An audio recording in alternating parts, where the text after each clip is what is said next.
नाज़रीन, आप देख रहे हैं प्रोग्राम फेस टू फेस और मैं हूं आपके साथ मनीज़े मोइन। वफाकी काबीना से मंजूरी के बाद 27वीं तरमीम का मुसव्वदा सेनेट में पेश कर दिया गया है और आज सेनेट में वज़ीर कानून आज़म नज़ीर तारड़ ने तरमीम का मुसव्वदा पेश किया तो चेयरमैन सेनेट यूसुफ रज़ा गिलानी ने तरमीमी बिल को सेनेट की कायमा कमेटी बराए कानून और इंसाफ को भेज दिया। मौजूदा तरमीम में नई आईनी अदालत का क़याम, CDS की पोस्ट, सुप्रीम कोर्ट और आईनी कोर्ट के जजेस की उम्र 68 से 70 साल करने की तजवीज़ समेत मुतअद्दिद अहम उमूर शामिल हैं। और आईनी तरमीम पर अपोजिशन का रवैया, क्या रवैया अपनाएगी अपोजिशन, ये सवाल पैदा होता है। लेकिन क्या ये आईनी तरमीम निज़ाम की बेहतरी के लिए दुरुस्त समत में एक नया इक़दाम है या नहीं, इसी पर तफसीली तौर पर बात करने के लिए प्रोग्राम में मेरे साथ मौजूद हैं ब्यूरो चीफ पंजाब शहजाद हुसैन भट्ट साहब। उनके साथ मुझे प्रोग्राम में ज्वाइन कर रहे हैं साबिक सदर supreme court bar Abid Zubairi साहब और माहिर कानून हाफिज़ एहसान अहमद साहब भी प्रोग्राम में मुझे ज्वाइन कर रहे हैं। गुफ्तगू का आगाज़ मैं हाफिज़ एहसान अहमद साहब से करना चाहूँगी। सर, आप मुझे बताएं, जो तरामीम हमने अभी डिस्कस की हैं वो भी आपके सामने है। आईनी अदालत के क़याम से सुप्रीम कोर्ट के अख्तियारात को कम करने का जो मामला है ये भी गुज़िश्ता रोज़ उठाया गया सेनेट की अपोजिशन वाली साइड से। अदलिया की खुद मुख्तारी पर किस हद तक ये असरअंदाज हो सकता है, आपको क्या लगता है? बिस्मिल्लाहिर्रहमानिर्रहीम, आपका बहुत शुक्रिया कि आपने मौका दिया।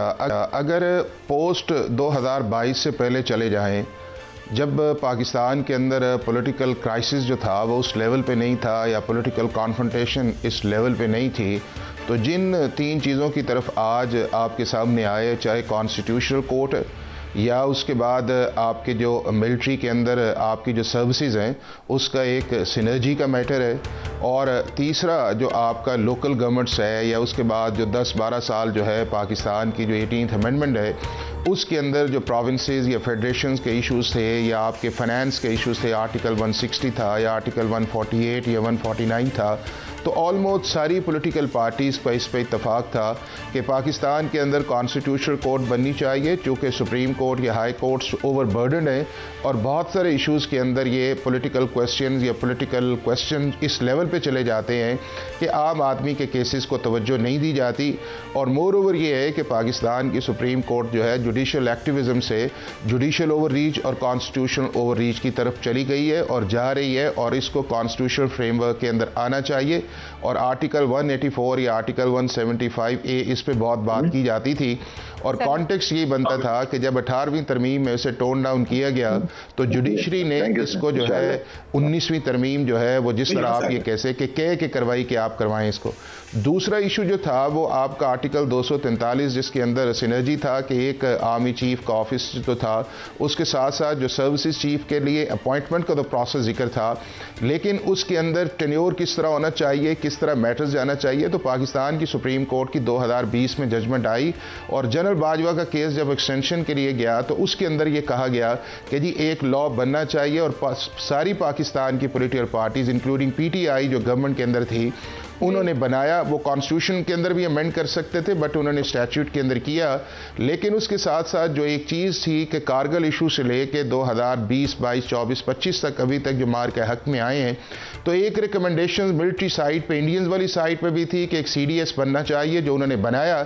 लेकिन पाकिस्तान की जो पॉलिटिकल सिचुएशन ऐसी थी कि जिसके अंदर हम वो नहीं बना सके, क्योंकि जब आप तीनों सर्विसेज को लेकर चलते हैं तो उसकी सिनर्जाइज करने के लिए बरतानिया, अमेरिका, चाइना, इंडिया और आपकी कनाडा, ऑस्ट्रेलिया ने सब ने एक CDS सिस्टम बनाया हुआ है कि इन तीनों को आप इकट्ठा करें, इकट्ठा करके जो है आप ऑपरेशन एंड इंटेलिजेंस साइड पे करके एक ही ऑफिस ऐसा हो कि जो प्रिंसिपल मिलिट्री एडवाइजर जो है वो प्रेसिडेंट या पार्लियामेंट या जिसको भी वो जवाब दे हो, ताकि चीज़ें जो हैं वो बेहतर ऑपरेशनल साइड से चल पड़े। और इसकी एक रिक्वायरमेंट भी थी जिसको मेरा ख्याल है कि इसके अंदर एड्रेस किया गया। और जो सिविलियन मिलिट्री सुप्रीमेसी का एक इशू था, आज आपको आर्टिकल 243 के अंदर वो नज़र नहीं आएगा।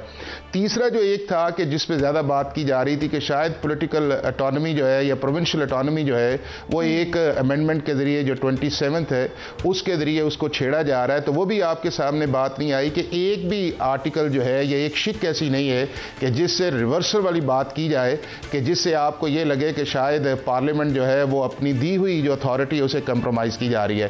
फाइनली जो आपका कॉन्स्टिट्यूशनल कोर्ट है, जब 26वीं आईनी तरमीम आई यही वो ड्राफ्ट था जो पीटीआई से शेयर किया गया, जो जेयूआई से शेयर किया गया कि हमें इस मुल्क के अंदर कॉन्स्टिट्यूशनल कोर्ट बनानी चाहिए और आप सारों का इस चीज़ पे इत्तेफाक है। लेकिन वो कॉन्स्टिट्यूशनल कोर्ट कॉन्स्टिट्यूशनल बेंच की तरफ गई और फिर आपने एक साल के अंदर देखा कि इस मुल्क के अंदर जजेस liking disliking, constitutional bench criticism, judicial commission के ऊपर जो बातें आई हैं उसका रिजल्ट साफ का निकला कि आप फिर उस ओरिजिनल आइडिया की तरफ चले गए जो आपका कॉन्स्टिट्यूशनल कोर्ट था और उसके अंदर सिर्फ आपने वो मैटर्स उनको भिजवाएं। अगर आप पूरी अमेंडमेंट को एनालिसिस करें तो पाकिस्तान की सुप्रीम कोर्ट को जो ऑलरेडी जुरिस्डिक्शन दी गई थी उसको सिर्फ कॉन्स्टिट्यूशन के अंदर अब जो है वो तकसीम कर दिया गया है। ना सुप्रीम कोर्ट की पहली एपलेट जुरिस्डिक्शन कम हुई है और ना ही सुप्रीम कोर्ट को नई जो बनने जा रही उसकी जुरिस्डिक्शन कम हुई, एक्सेप्ट वन थिंग जो है वो ये है कि आर्टिकल 199 के नीचे मैटर्स कॉन्स्टिट्यूशनल कोर्ट में जाएंगे और सुओ मोटो जो एक सबसे बड़ा कॉन्ट्रोवर्शियल था उसको कहा गया है कि आप एक दरखास्त के अंदर जाएंगे। तो मैं ये समझता हूं कि जितनी चीजों को बिल्टअप किया गया था उन सारी चीजों के अंदर आज की वो अमेंडमेंट्स जो हैं उसके अंदर नहीं है। हाँ, जो आपकी स्टैंडिंग कमेटी में चीजें जा रही हैं डेफिनेटली वहां पे आपको नई चीजें जरूर नजर आएंगी जब सारी पॉलिटिकल पार्टीज है। कंसर्निंग लोगों का ये भी कहना था कि अदलिया के इख्तियारात को कम किया जा रहा है और इसी हवाले से मेरा अगला सवाल है और मैं आबिद जुबैरी साहब चाहूंगी कि आप बिल्कुल नहीं किया गया, बिल्कुल नहीं कम किया गया, बिल्कुल सर ये मेरी राय नहीं है और मैं चाहती हूँ आबिद जुबैरी साहब अगर इसके ऊपर मुझे ब्रीफ कर दें। सर सुओ मोटो के हवाले से क्या करना है? आर्टिकल 184 के खात्मे का कहा गया, तो आप इसको कैसे देखते हैं? आपको नहीं लगता अदलिया के इख्तियारात कम हो रहे हैं? बिस्मिल्लाहिर्रहमानिर्रहीम। जब मैंने ये ड्राफ्ट देखा है जो ये पास करेंगे इसमें कोई चेंज नहीं आएगा क्योंकि जहाँ से आया इनके पास इख्तियार ही नहीं है इसमें कोई चेंज कर सके। अब कैबिनेट ने अप्रूव भी कर दिया, मैंने सुना है।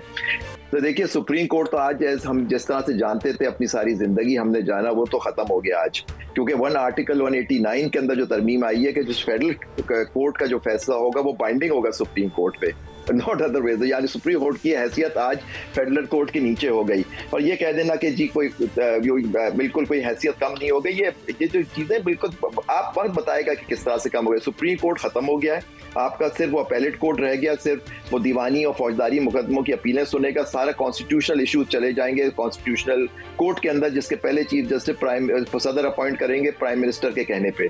यानी उसके अंदर फिर वो जुडिशल कमीशन जो वैसे ही गवर्नमेंट के फेवर में, गवर्नमेंट से एग्जीक्यूटिव से ओवरलोडेड है, ओवर रीच जैसे बार बार कहा जाता है, जुडिशल ओवर रीच हो गई उसकी वजह से हुआ। तो ये एग्जीक्यूटिव ओवर रीच से जो अपॉइंटमेंट्स होंगे वो भी आप देख लीजिएगा, क्योंकि उसने तरीका कार भी इसका बिल्कुल वाजे कर दिया है कि कौन लोग उसके जज हो सकते हैं। 68 साल उनकी उम्र कर दी गई है। वो जज सुप्रीम कोर्ट के जज अपॉइंट हो सकते हैं रिटायरमेंट जो थे, और या उसके बाद वाले भी आ सकते हैं क्योंकि वहाँ 65 पे रिटायरमेंट की एज है। और 7 साल से हाई कोर्ट के जज जो रहा है वो आ सकता है, और 20 साल से कोई एडवोकेट है वो भी इसका जज। अब आप देख लीजिएगा जिस तरह के अपॉइंटमेंट्स अभी होंगे आपके सामने आगे। सबसे जो बड़ी बात है जो कहते हैं जुडिशरी में कि कोई इसमें कोई बिल्कुल जुडिशरी आजाद है और ये सब कुछ है, हाई कोर्ट के अंदर ट्रांसफर की वो आर्टिकल 202 को जो 200 को जो इंटरप्रेट उन्होंने कर रहा है, उसने कहा जज की परमिशन नहीं होगी, अगर वो नहीं मानेगा ट्रांसफर को वो रिटायर हो जाएगा। वो ये ज़ियाउल हक के जमाने में हुआ करता था कॉन्स्टिट्यूशन में।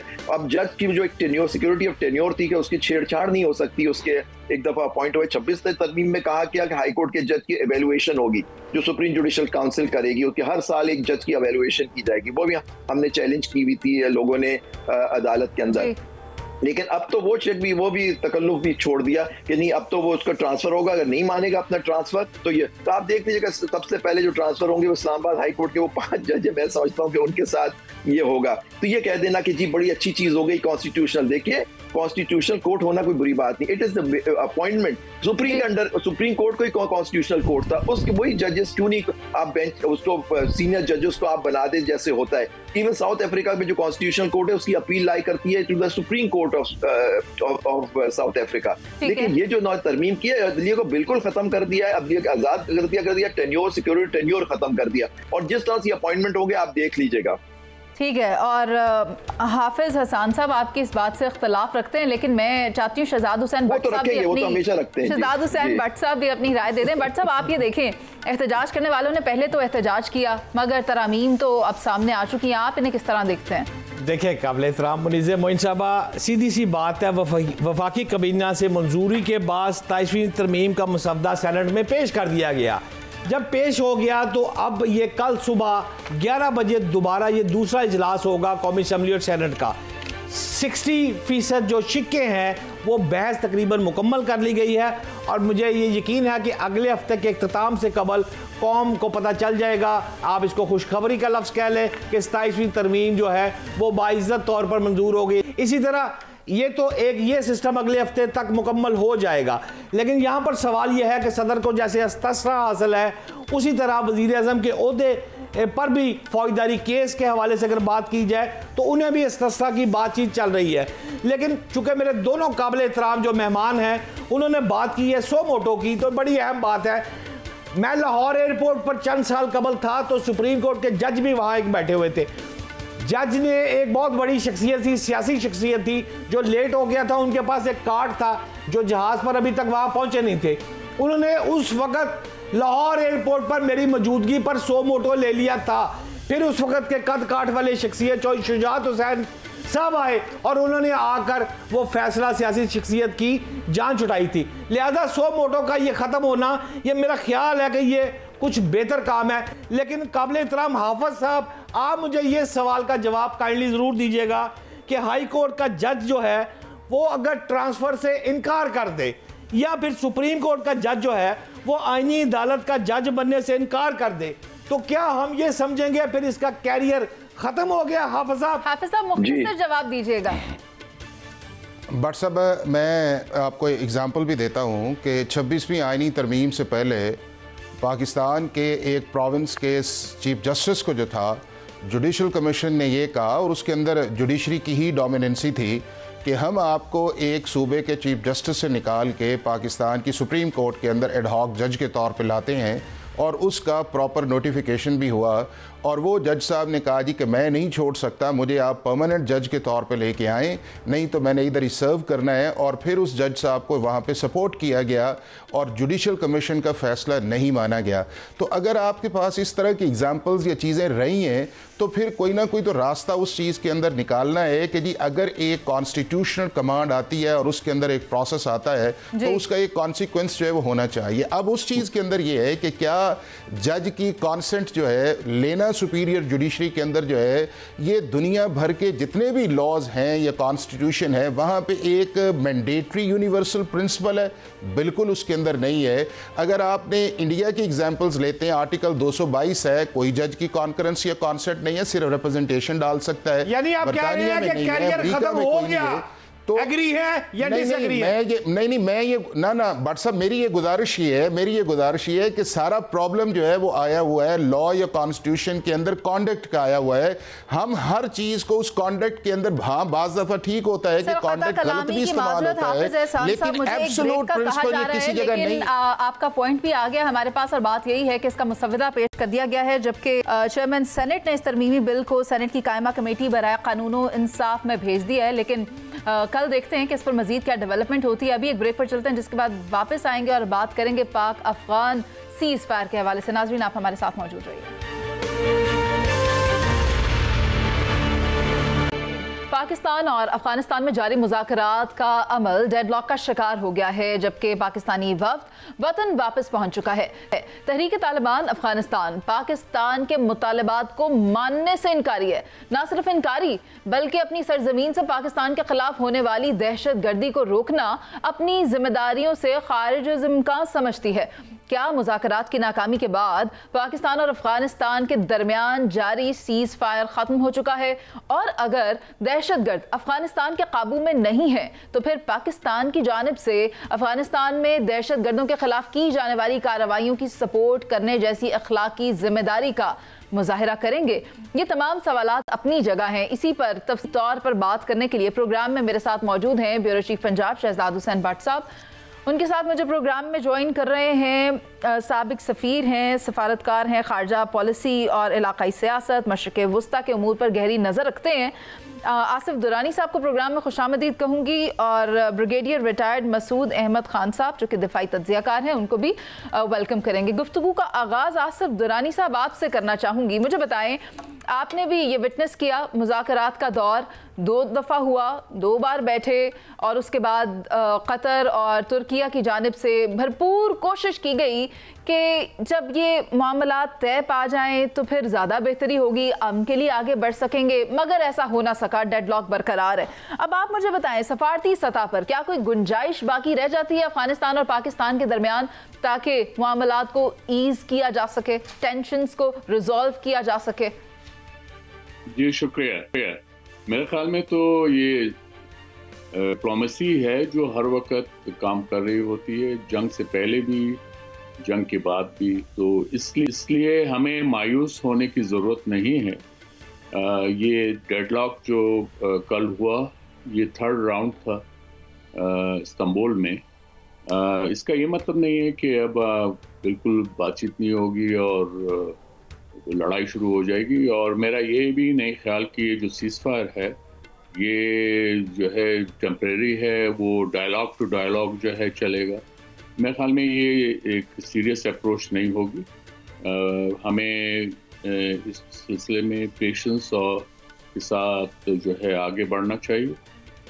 पाकिस्तान के अंदर वो तमाम सलाहियतें मौजूद हैं, चाहे वो मिलिट्री हो या डिप्लोमेटिक हो, जिसके तहत वो इसको टैकल कर सकता है। वो टीटीपी हो या फॉर दैट मैटर आईएसकेपी हो या दूसरे टेररिस्ट ग्रुप्स हों, हमने उनका मुकाबला किया है और इंशाल्लाह आइंदा भी करेंगे।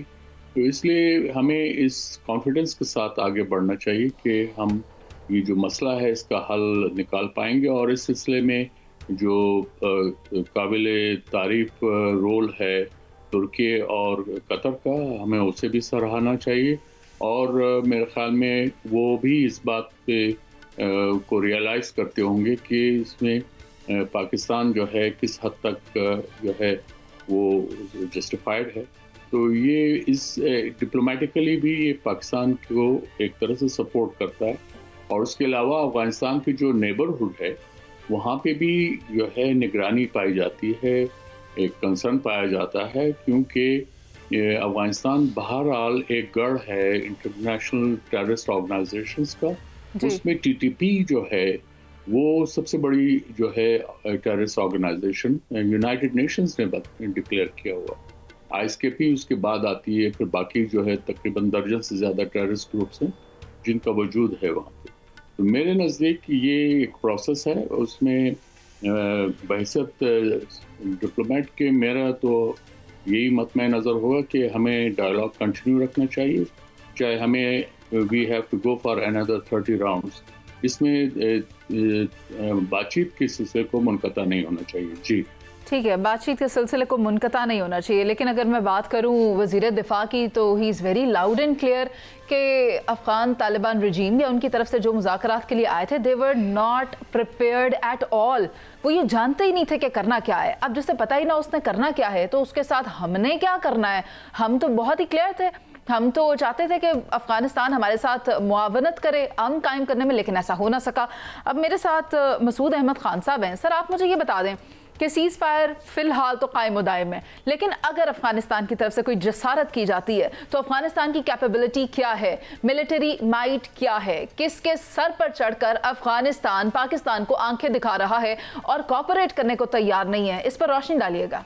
जी हाँ, बहुत शुक्रिया। देखें कि सीज़ फायर तो हमने पहले से वाज़ेह किया था, इट इज कंडीशनल। इस लॉन्ग एज कोई टेरर अटैक ओरिजिनेट नहीं करता अफगानिस्तान से, और जब कोई अटैक आता है और के ताने बाने अफगानिस्तान से एस्टेब्लिश होते हैं तो हम फिर सोचेंगे गो फॉर स्ट्राइक्स, और वो प्रेसिशन स्ट्राइक्स की कैपेबिलिटी है, और तो उसमें तो कोई शक नहीं रहना चाहिए। अफगानिस्तान की देखे कोई कैपेबिलिटी नहीं है, उनके पास कोई जहाज नहीं है, कोई टैंक्स नहीं है, कोई हेलीकॉप्टर्स नहीं है। सो वो देखें सिर्फ गोरिल्ला वारफेयर है, वो भी अपने मुल्क के अंदर वो लड़ सकते हैं, बाकी तो कुछ नहीं है। हमने जाके अफगानिस्तान को कैप्चर नहीं करना है, ऑक्युपाई नहीं करना है। आप रिसेंटली देखें जो वाकया हुआ था, तो 5-6 अक्टूबर को हमने 21 पोस्टें कैप्चर कर ली थी वो, लेकिन हमने अपनी कैपेबिलिटी शो कर दी। तो ये बस की बात नहीं कि वो पाकिस्तान के सामने खड़े हो जाए। मैं तो हमेशा ये तो if we can shatter the so called Indian pride in 4 days, तो मेरा ख्याल Afghan Taliban regime will stand nowhere, तो कोई नहीं है। एक और बात है, देखें कि अब जो सिचुएशन बिल्ड हो रही है और हमने जो देखा कि ये पहले वाले तालिबान थे, उन्होंने प्रोटेक्ट करने की कोशिश की उसामा बिन लादेन को, जब दुनिया भर में उसका सब ने इंसिस्ट कर रहे थे, हैंड ओवर किया नहीं इन्होंने। तो अब ये फितनल फारिश को प्रोटेक्ट कर रहे हैं। पहले तो डिनाई कर रहे थे पब्लिकली, दुरानी सब बेहतर बता सकते हैं, प्राइवेटली सब मानते थे। फिर रिलोकेशन के लिए पैसों की भी बात की उन्होंने कि पैसे, तो अभी देखें कि जिस तरह के अभी ये चाह रहे हैं, और देखें कि नेक्सस तो एस्टेब्लिश है, और हम यही कह सकते हैं फितनल फारिश जो है और अफगान तालिबान रजीम जो है, they are of the same coin. हम कहते हैं सिक्के के एक ही रुख हैं। रिलीजियन से इन लोगों का, फितनल फारिश का मुल्ला हिकमतुल्लाह अखुंज़ादा के साथ, फिर इसके अलावा देखें $43,000 की पेमेंट होती है नूर वली महसूद को, और इसके अलावा लॉजिस्टिक सपोर्ट से शेल्टर वहाँ पे है, सेफ हेवंस वहाँ पे है, और इसके अलावा फिर देखें कि कितने देर से टुगेदर, तो वो भी कहते हैं। मुल्ला याकूब ने कहा कि ये मुजाहिद हैं, उनके इंफॉर्मेशन मिनिस्टर ने कहा कि भाई ये हमारे मेहमान हैं। तो उसके बाद फिर तो कोई चांस नहीं। फिर एक और मीर अली अकॉर्ड को रेफर करते हैं कि मीर अली अकॉर्ड साइन किया गया था बिफोर ये 2021 से पहले, जो शुमाली वजीरिस्तान मीर अली में हुआ था, वो हक्कानियों ने साइन किया था विद फितनल फारिश के बाकी जो ग्रुप्स थे, जिसमें ये गुलमादो ग्रुप के लोग भी शामिल थे। उसमें उन्होंने गारंटी दी थी हक्कानियों ने कि जब हम पावर में आएंगे तो हम आपको सपोर्ट करेंगे, आपको फैसिलिटेट करेंगे। उनका मकसद उस वक्त भी था ये एस्टवाइल फाटा का कंट्रोल, अभी भी चाहते हैं ये हक्कानी। ठीक है मसूद साहब, देखा तो हमारे सालिसों ने भी है कि कुछ कर नहीं रहा है अफगानिस्तान, किसी तौर पर कोऑपरेट करने के लिए तैयार नहीं है अफगानिस्तान। लेकिन अब क्या किया जाए, अब इस्तांबुल में बैठे तो नहीं रहा जा सकता था, वापस भी आना है। यहाँ पर भी बड़े इंपॉर्टेंट काम है पाकिस्तान में करने के लिए कि अब अफगानिस्तान के लिए बैठे रहें कि भाई आप चाहेंगे कि अमन के लिए पाकिस्तान अपने चंद एक लोग वहाँ पर ड्यूटी पे फाइज रखे, तो ये तो होने से रहा। शहजाद हुसैन भट्ट साहब, आप मुझे बताएं कि वफूद आ चुके वापस, लेकिन सीज फायर की स्टैंडिंग क्या है? देखिए काबिल एहतराम मुनीज़ा मोइन साहबा, वफूद तो आगे वापस, बात सिर्फ ये है कि ये जो वफूद की वापस आने की बात है, जो अफ़गानिस्तान था उसने ये तो तस्लीम कर लिया था कि ज़बानी इतबार कर लिया जाए उस पर। वो सिर्फ आके प्रॉब्लम पड़ी है, जो मेरी इंफॉर्मेशन है वो तहरीरी तौर पर मुआहदे की है, वो लिख कर देना नहीं चाहते। बातें हमारी सारी तस्लीम करते हैं कि आप ठीक कह रहे हैं, आर्गूमेंट सारे ठीक है, लेकिन तहरीर जहां आती है वहां शायद उनको मेरी इंफॉर्मेशन के मुताबिक एतराज़ हो रहा है। अब देखें ना, पाकिस्तान का मुतालबा है क्या? मुख्तसर सा मुतालबा ये है कि अफगान तालिबान खुद TTP के खिलाफ कार्रवाई कर दे। अगर ये मुमकिन नहीं है तो अफगान तालिबान, हमारे पास वसाइल, वो कहते हैं हमारे पास वसाइल की कमी है, तो ठीक है जी, पाकिस्तान जो है वो अफगानिस्तान में TTP के खिलाफ कार्रवाई की इजाज़त दे दे। अच्छा यार, दोनों ही बातें कबूल नहीं है तो हम मिलकर किसी पॉइंट पर इत्तेफाक कर लेते हैं कि हम मिलकर TTP के खिलाफ कार्रवाई दोनों ममालिक कर लेंगे। अब बात सीधी सी है, किसे तीनों आर्गूमेंट पर वो माने हैं, लेकिन जब तहरीर की बात आती है तब भागते हैं। जो आपकी बात थी मुनीज़े, वो दुरुस्त बात है। अफगान तालिबान को ये हकीकत को तस्लीम करना होगा और कुछ जिम्मेदारी एट एनी कॉस्ट उनको कबूल करनी पड़ेगी। ठीक है, लेकिन काबिल एहतराम ब्रिगेडियर साहब, मुझे जरा आप आज आसान और सादा अल्फाज में ये समझा दें कि टर्किया ने और कतर ने अपना रोल बहुत उम्दा अदा किया, इसमें कोई शक नहीं, हम उनको सल्यूट पेश करते हैं। लेकिन सवाल यह है, मुज़ाकरात तातुल का शिकार हो गए। भाई सीधी बात है, अफगानिस्तान के लोग जो है, TTP के लोग जो हैं, वो डॉलर और गोली की ज़बान समझते हैं। अब उनको डॉलर जो है वो अमेरिका से भी आ रहे हैं, तो रोटी पानी तो फिर ब्रिगेडियर साहब ठीक चल रहा है ना। इन हालात में टर्किया की बजाय, क्या आप समझते हैं कि आने वाले दिनों में जो अमेरिका, ट्रंप साहब कहते हैं कि मैं जब चाहूं मैं इस मामले को सॉल्व कर सकता हूं, हाउएवर मेरे पास इस वक्त नहीं है, क्या अब आपको वो वक्त नजर आ गया है कि ट्रंप इसमें मुदाखलत करेगा? एम आई राइट और रॉन्ग सर ब्रिगेडियर साहब? लाइकली है बट साहब, देखें कि एक वक्त ऐसा आएगा जब वार ऑन टेरर पे अमेरिकन से इसमें आएंगे, तो उससे फिर देखें खित्ते में हालात मजीद इसमें बिगड़ सकते हैं, और ये अफगान तालिबान रियलाइज नहीं करते हैं। और फिर हम ये भी कहते हैं ना, they are not representing entire Pashtun population, elected government तो it is a self impose authority है, और 42% पश्तून है, पश्तून में मेजॉरिटी इनके साथ नहीं है। 58% जो नॉन पश्तून है वो गवर्नमेंट से बाहर बैठे हुए हैं। तो अब जिस तरीके से विदिन फिर आप तालिबान में आप देखें कि डिवीजन से कंधार के अंदर आपस में इख्तलाफात हैं, मुल्ला याकूब डिफरेंट है, मुल्ला हिबतुल्लाह का डिफरेंट है, कानून का डिफरेंट है। फिर इसके बाद जो फ्रैक्चर है नॉर्दर्न अलायंस के दोशंबा बेस अहमद मसूद एक्टिव है, उतबुक से एक्टिव हुए हैं, मज़ार शरीफ के एरिया में हज़ारा से एक्टिव हैं। तो बहुत सारे वहाँ पे एक्टिविटी जनरेट हो रही है। तो मेरा ख्याल की लाइकली है देखें कि अब ये आज से चंद महीने पहले डायरेक्टर नेशनल इंटेलिजेंस जो अमेरिका का है, उन्होंने एक 32 पेज रिपोर्ट पब्लिश की थी। 3 इंटेलिजेंस एजेंसीज ने इनपुट दिया था। तो उसमें उन्होंने अफगानिस्तान के बारे में बताया था कि अफगानिस्तान में ओवरऑल जब बात की, उन्होंने कहा फितना और खारिज जो TTP है, no it has become a threat to in global peace. तो वो भी वहां पे रियलाइजेशन है। फिर देखें कि अल-कायदा जो है जिस पर 9/11 के बाद अफगानिस्तान में हमले हुए हैं, वो अल-कायदा अभी दोबारा मुनज़्ज़म हुई है। वो कुनर में बैठे हुए हैं, वो फोर्स में बैठे हैं, वो नंगहार में बैठे हुए हैं, नेक्सिस है। फितना और खारिज, अफगान तालिबान रजीम और अल-कायदा अभी there also controlling the smuggling drugs routes जितने भी हैं वहां पे। एक रिपोर्ट थी फॉरेन पॉलिसी मैगजीन के मुताबिक एक साल में दे अर्न $55 बिलियन। सो वहां पे जिस तरह के हालात डिवेलप, फिर देखें तो अल-कायदा है, Islamic state of Uzbekistan, Islamic state है, इस्लामिक मूवमेंट ऑफ उज़्बेकिस्तान है, तहरीक तालिबान ताजिकिस्तान, वहाँ पे ईस्टर्न तुर्किस्तान इस्लामिक मूवमेंट है, जैश अदल वाले वहाँ पे। सो देयर अबाउट 40 प्लस से 17 का फोकस पाकिस्तान है। सो इंटरनेशनल कम्युनिटी रियलाइज करती है कि ये थ्रेट जो है जेन्युइन है। और यहीं से इसके बाद से भी जो खित्ते को न सिर्फ पाकिस्तान है, खित्ता है, it is a threat to global peace. So realisation वहां पे भी है। आपने देखा ठीक है मसूद अहमद खान साहब, बात ये है कि रियलाइजेशन है या नहीं है, ये तो हमें वाजे हो ही गया। टेबल पर बैठे और उन्हें पता ही नहीं कि वो हमसे किन मामलात के ऊपर बात करना चाहते हैं, क्या वो पाकिस्तान के साथ ताउन करने को तैयार हैं या नहीं हैं। हाँ, अलबत्ता इंडिया के साथ अपनी पॉइंट स्कोरिंग करने के लिए वो हमें मुकम्मल तौर पर तैयार दिखाई दिए हैं। मैं आपकी जानिब दोबारा आऊँगी आसिफ दुरानी साहब, लेकिन अभी एक ब्रेक पर जाना है। जब ब्रेक से वापस आएंगे तो बात करेंगे भारत अपना हजीमत का दाग धोने के लिए दिफाई सतह पर, सफारती सतह पर मुकम्मल तौर पर तैयारी करते हुए दिखाई दे रहा है। उस पर पाकिस्तान क्या जवाब देगा, इस पर करते हैं बात एक ब्रेक के बाद। नाजरीन, आप हमारे साथ मौजूद रहिए।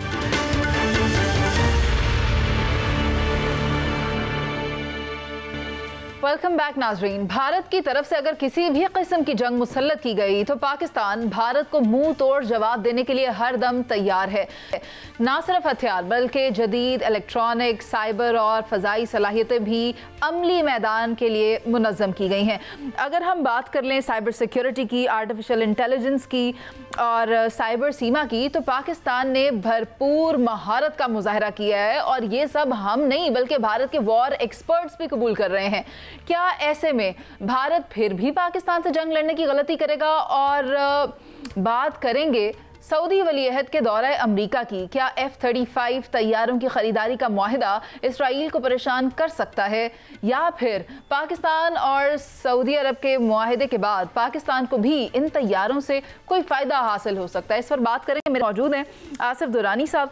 सर, आप मुझे बताएं कि एक तरफ हमने देखा जो भी मामलात भारत के साथ तय पाए, और उसके बाद आज क्या भारत ऐसी कोई भी जसारत कर सकता है? क्योंकि गुज़िश्ता रोज़ पाकिस्तान के फॉरेन ऑफिस की जानिब से भी भारत के जो मैनिपुलेटेड स्टेटमेंट्स थे उन पर जवाब आया और वो कहते हैं भारत एक बार फिर से मिस इन्फॉर्मेशन और डिस इन्फॉर्मेशन फैला रहा है पाकिस्तान मुखालिफ। देखिए, अपने एडवर्सरी को जो है कमज़ोर नहीं समझना चाहिए और there is no room for complacency. तो मसलियत का तकाजा यही है कि आप हर वक्त तैयार रहें। ये आप तैयार थे कि मई में आपने भारत को 1 घंटे से कम अरसे में उनको सबक सिखाया। तो इसके लिए हमें अल्लाह का शुक्र अदा करना चाहिए। अपनी जो सलाहियतें हैं उन पे एतमाद होना चाहिए और आइंदा के लिए जो है अपनी सलाहियतों को मज़ीद बढ़ाना चाहिए। अगर इंडिया कुछ इस तरह का कोई मिस एडवेंचर दोबारा करने का सोच रहा है तो मेरे ख्याल में अब तक उनको पता चल गया होगा, और मुझे नहीं लगता कि वो इस तरह का मिस एडवेंचर दोबारा करेंगी, वरना उनको भी पता है कि उनको फिर टिट फॉर टैट होगा। उनको जिस तरह का जवाब मिलेगा वो हमें अब जो एतमाद है, और हमें ही नहीं बाकी पूरी दुनिया ने इसको एक्नॉलेज किया है। और इसलिए अब आप देख लें कि पाकिस्तान इस वक्त इंटरनेशनल सीन पे कहाँ खड़ा और इंडिया का नैरेटिव जो है कहाँ पे है। तो ये भी हमारे लिए एक सोर्स ऑफ सॉलेस और ये एक एनकरेजमेंट है और इससे हमें मज़ीद मेहनत करने की ज़रूरत है। जी ठीक है। मसूद साहब, आप मुझे बताएं कि हम नहीं कहते, भारत के अपने अंदर से ये आवाज़ें उठ रही हैं कि भारत पाकिस्तान के ख़िलाफ़ एक नई जंग की भरपूर तैयारी कर रहा है और ये वहाँ से उनके सोशल मीडिया इन्फ्लुएंसर्स और यूट्यूबर्स के बयानात सामने आ रहे हैं। क्या इनको संजीदगी से लेना चाहिए और पाकिस्तान दिफाई तैयारी में भारत से कितना आगे है, इस बारे में भी बताइएगा। क्या देखें, मेरा ख्याल में तो यह है कि दुश्मन को हमेशा कभी भी कमज़ोर नहीं समझना चाहिए, दैट इज़ वेरी इंपॉर्टेंट। और सेकंड, हम ये भी कहते हैं कि इंडियन प्रोफेशनल वहाँ पे भी लोग हैं। और फिर देखें कि कुरान भी ये कहता है टेक योर प्रिकॉशंस, तो हर लिहाज से हम अपनी तैयारी रखते हैं और दैट्स वाई कि अब मई में हम तैयार थे और हमें पता था हमने क्या करना था, अकॉर्डिंगली जवाब दिया। फिर बहुत इंपॉर्टेंट मैटर मेरे हिसाब से है आपकी लीडरशिप बहुत मैटर करती है। ये जो डेवलपमेंट जितनी है, रेट्रिक्स देखें हमने for the last so many months हमने देखा कि राजनाथ कुछ कह रहा है, अमित शाह कुछ कह रहा है, मोदी साहब भी कह रहे हैं, उनके आर्मी जो सर्विसेज चीफ्स हैं, मतलब फर्स्ट टाइम इंडिया में देखा जा सकता है कि वो दे हैव बीन पॉलिटिसाइज्ड, सेफ्रोनाइज्ड, जिस तरह के बयानबाजियां वहां कर रहे हैं, एक्साइज त्रिशूल कर रहे हैं। तो वो फिर वो अमरप्रीत सिंह साहब जो है, AP सिंह है, वो कभी कहते हैं 6 जहाज, कभी 10 जहाज, और एट द सेम टाइम खबरें भी आ रही हैं कि he has been asked to resign. तो बहुत सारे मसले हैं। बिहार के इलेक्शन एक वो हुआ है फेज का, दूसरा फेज का 11 तारीख को होना है। तो ये सारी चीजें लिंक्ड है। सो मोदी का ग्राफ जो है that has already gone down, और इस तरीके से जिस तरह ह्यूमिलेशन हुई है इंडिया के अंदर, थिंक टैंक से वो मानते हैं कि इंडिया के साथ जो हुआ है बहुत बुरा हुआ है। 1962 के बाद कहते हैं कि ऐसा हुआ है जो उनको शिकस्त हुई है। ट्रम्प ने अभी तो कंफर्म कर दिया कि 8 जहाज थे।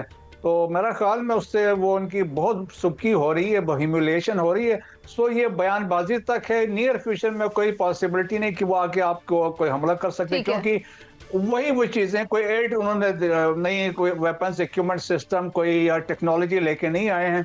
The only thing they have announce कि 17,000 करोड़ रुपीस का उन्होंने कहा फ्यूचर में होगा। एक उन्होंने कहा कि गोल्ड, वो एक सुदर्शन चक्र एक कंसेप्ट लेके आए हैं, तो वो it will take another 10 years to develop. So अभी तक नियर फ्यूचर में कोई नहीं है। ठीक है। और जहां वो पाकिस्तान ने अपना लोहा पूरी दुनिया में मनवाया है, वहीं पर नैरेटिव बिल्डिंग की अगर बात करूं तो हो सकता है बिहार इलेक्शन या उसके जो दूसरा फेज आने वाला है उसको सिक्योर करने के लिए ये परवीन सुहाने और इसके अलावा जो दीगर यूट्यूबर्स हैं उनके जरिए दोबारा से नैरेटिव बिल्ड करने की कोशिश की जा रही हो। शहजाद भट्ट साहब हमारे साथ मौजूद हैं और भट्ट साहब गालिबन आसिफ दुरानी साहब से कुछ पूछना चाह रहे थे। भट्ट साहब देखें, काबिल एहतराम मुनीज़ मोइन साहबा, बात सीधी सी है दो रफ़ी। जो हमें समझ आ गई है MBS का 18 नवंबर को सऊदी अरब का दौरा, और सऊदी अरब के दौरे में बातें हैं दो। पहली बात तो ये है कि अमेरिका की जानिब से उसको रियाज 35 लड़ाका हथियारों की बात है, पेंटागन इसकी पहले ही मंजूरी दे चुका है, और मेरा ख्याल है 48 का फिगर आया है 48 हथियारों का कि ये बाय किए जाएंगे सऊदी अरब की जानिब से। तब बहुत तकलीफ हो रही है शरीकों को, इसराइल को, कि ये क्यों सऊदी अरब MBS अमेरिका जा रहा है और ये हथियारों की खरीदो फरोख्त हो रही है। लेकिन इसके साथ साथ इब्राहिमी मुआहदा जो है वो भी ट्रंप साहब गेम में बाज़ाब्ता अपना कार्ड जो है वो यका टेबल पर मार रहे हैं। तो ये बात मैं जानना चाहूँगा, बहुत गिरफ्त रखते हैं साबिक सफ़ीर आसिफ दुरानी साहब से, कि आसिफ दुरानी साहब आप हमें ज़रा ये समझाएं कि 18 नवंबर को अगर MBS साहब मोहम्मद बिन सलमान अमेरिका के दौरे पर जाते हैं और इस दौरे में जो बातचीत होगी उसमें ट्रंप के साथ मुआहदों की, लड़ाका हथियारों की, लेकिन ट्रंप की जो कोशिश होगी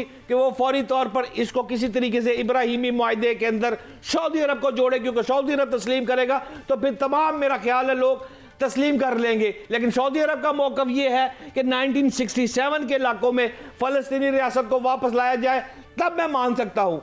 लेकिन आप हमसे बहुत ज़्यादा समझदार हैं और समझ रखते हैं, काइंडली आप हमें समझाएं MBS का जाना, इब्राहिमी मुआहदा क्या होगा आने वाली ऑक्यूपेशन को ही। आसिफ भाई देखिए, मेरे पास क्रिस्टल बॉल तो नहीं है, और ये जो आपके पास जितनी मालूमात हैं, मुझे अपनी कमाईगी का एहसास हो रहा है। मुझे नहीं पता कि F-35 वाकई हमें मिलेंगे, और सऊदीया को तो मिलेंगे, लेकिन आया whether we will have access to those मुझे नहीं पता। दूसरा ये है कि जो अब्राहम अकॉर्ड है वो अभी बात चल रही है, सऊदी अरबिया पहले कर रहे थे, लेकिन वो जब गाज़ा में 7 अक्टूबर 2023 में अटैक हुआ हमास का, उसके बाद से वो इट वाज इन लिम्बो, को कोल्ड स्टोरेज में था, तो वो एक अपनी जगह है। तो इसलिए ये ऐसे हैं, और बीइंग अ डिप्लोमेट मैं जब तक मेरे पास कॉन्क्रीट इन्फॉर्मेशन ना हो मैं उस पर एक SRI अगर करूँगा तो वो मेरे ख्याल में ठीक नहीं होगा। इसलिए हमें ये कोशिश करनी चाहिए कि इस वक्त जो असल इशू है वो स्टेबिलिटी लाना है गाज़ा के अंदर, वहाँ पे अमन है, और इजराइल को समझाना है कि ये भी उसके फेवर में है कि वहाँ गाज़ा में और पैलेस्टीनियंस जो हैं उनको अमन मिले, और उसके साथ ही जो पैलेस्टाइन का इशू है 67 जो सतह है उधर चला जाता है, जिसमें ईस्ट जेरूसलम जो है वो पैलेस्टाइन का कैपिटल बनता है, वो इम्पोर्टेंट है। सही। और ये इसकी तरफ एफर्ट्स हो रही हैं, और फिर इसमें खाली पाकिस्तान अकेला नहीं है, 8 इस्लामिक ममालिक हैं जिन्होंने ये इस पर अपनी अंडरस्टैंडिंग शो की है, और अब बात हो रही है वहाँ पे स्टेबलाइजेशन फोर्स की, वो देखते हैं कि वो नहीं, उसमें भी बात चल रही है, अभी बहुत से इफ्स एंड बट्स हैं, उनको दूर करना। तो इसलिए ये जो आपने F-35 की बात की, वो अभी मैंने जो है जहाँ तक मैं जानता हूँ अभी फ़िलहाल ये अभी प्रपोजल स्टेज ही है, अभी आगे मुझे नहीं पता। और जी मैं भी यही कह रहा हूँ आसिफ भाई कि ये प्रपोजल पेश की जाएगी, और 48 का फिगर सामने आया है कि ये खरीदे जा सकते हैं ट्रम्प से। लेकिन आसान जबान में चले मैं आपसे इस तरह पूछ लेता हूँ कि आप समझते हैं कि सऊदी अरब जो है वो इब्राहिमी मुआहदे में शामिल हो जाएगा? आपकी क्या राय है, तजर्बा क्या आपका? देखिए, तजर्बा नहीं, हर मुल्क अपना सॉवरेन डिसीजन लेता है, इसलिए हमें ये जो है इस तरह से स्वीपिंग स्टेटमेंट्स नहीं देने चाहिए। ना फिगर की बात है, वो भी मुझे नहीं पता, तो मैं आपको क्या बता सकता हूँ, तो मैं माफी चाहता हूँ आपको। मैं कोई ऐसी बात नहीं है दुरानी साहब, बात यही है ना, 2 state solution, sole proposal is the 2 state solution. वो हो जाता है तो फिर उसके बाद हो सकता है सऊदी अरब क्या पाकिस्तान की जानिब से भी कोई डिसीजन सामने आ जाए, लेकिन बात वही है 2 स्टेट सोल्यूशन वाली।